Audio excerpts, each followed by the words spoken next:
entreprenons les travaux d'abord parce que c'est nécessaire, étant donné l'état de l'église actuellement. Ça fait longtemps que les paroissiens et que les habitants de la ville attendent de pouvoir entrer dans une église lumineuse, tout simplement, puisque un des points les plus importants des travaux, c'est de pouvoir avoir une peinture qui ne noircit pas quelques semaines après avoir été posée, et c'est à cause de ça qu'on fait les travaux en premier lieu.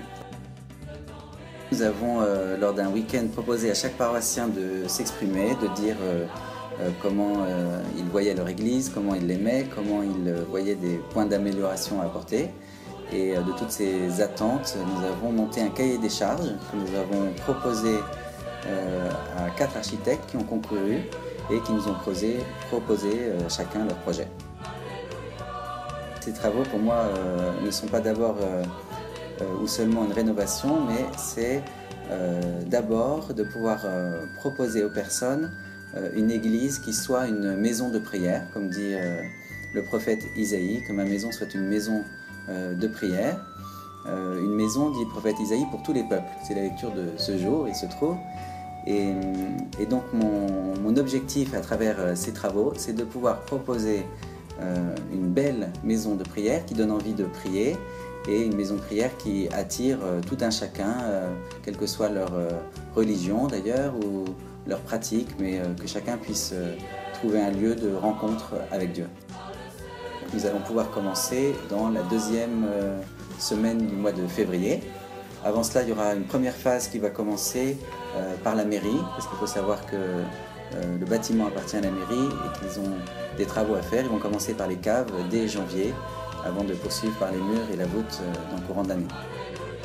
Ces travaux sont estimés pour une durée de 8 à 12 mois, voilà, en fonction de cahier des charges avec les entrepreneurs qui n'est pas encore complètement bouclé à ce jour. Pendant les travaux, bien sûr, il va falloir modifier nos habitudes. Ça va nous bousculer un peu, nous déranger un petit peu.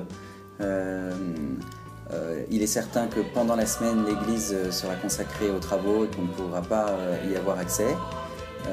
Néanmoins, nous allons commencer les travaux par l'accueil sur le parvis, donc qui sera opérationnel le plus rapidement possible.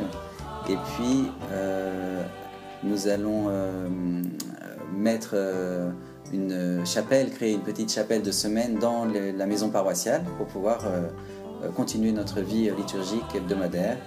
Et nous verrons pour le dimanche si nous pouvons négocier avec les entreprises de pouvoir célébrer la messe dans l'église. Alors oui, tout ce projet a un coût. Comme il y a 2 phases de travaux, il y a deux budgets. Donc la mairie a débloqué 830 000 € pour ses propres travaux, donc des caves, des murs et de la toiture à assainir pour donner une bonne condition d'hygiène tout simplement à l'église. La paroisse doit trouver 690 000 €. Comme les travaux sont attendus depuis longtemps, eh bien nous avons déjà 390 000 € en réserve à y consacrer.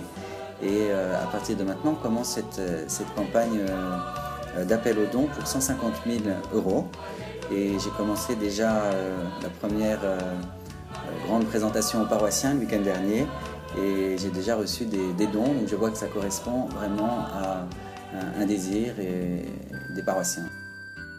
Donc vous avez ce site internet, travaux-ndbs.com, une adresse mail dédiée, et puis bien sûr je vais faire le point régulièrement dans la feuille d'information paroissiale et par oral avec mes paroissiens pour les tenir au courant.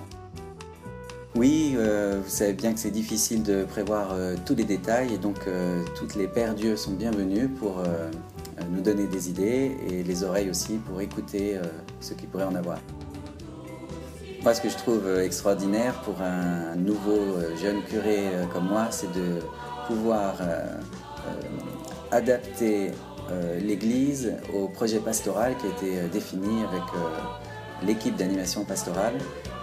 Et c'est providentiel que ces 2 moments se rencontrent exactement. Et donc ce qui me motive le plus, c'est de pouvoir à la fois adapter le bâtiment au projet pastoral et en même temps profiter de rénovation de la maison de Dieu, de la maison de prière, pour aussi rénover les cœurs comme une vraie maison de prière.